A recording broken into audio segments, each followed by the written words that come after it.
Au nom d'Allah, le tout miséricordieux, le très miséricordieux. Ce qui est dans les cieux et ce qui est sur la terre glorifie Allah, le souverain, le pur, le puissant, le sage.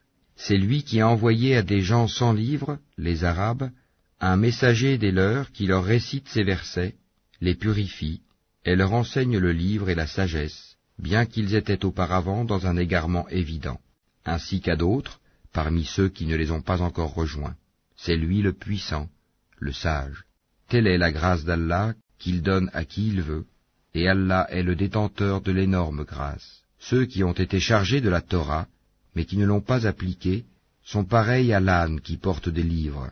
Quel mauvais exemple que celui de ceux qui traitent de mensonges les versets d'Allah, et Allah ne guide pas les gens injustes. Ô vous qui pratiquez le judaïsme, si vous prétendez être les bien-aimés d'Allah, à l'exclusion des autres, souhaitez donc la mort si vous êtes véridiques. Or, ils ne la souhaiteront jamais à cause de ceux que leurs mains ont préparés. Allah cependant connaît bien les injustes. La mort que vous fuyez va certes vous rencontrer. Ensuite, vous serez ramenés à celui qui connaît parfaitement le monde invisible et le monde visible, et qui vous informera alors de ce que vous faisiez.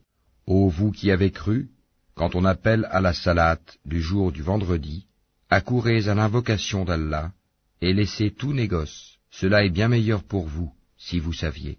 Puis, quand la salate est achevée, dispersez-vous sur terre et recherchez quelque effet de la grâce d'Allah, et invoquez beaucoup Allah afin que vous réussissiez.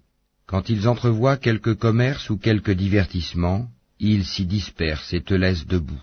Dis, ce qui est auprès d'Allah est bien meilleur que le divertissement et le commerce, et Allah est le meilleur des pourvoyeurs.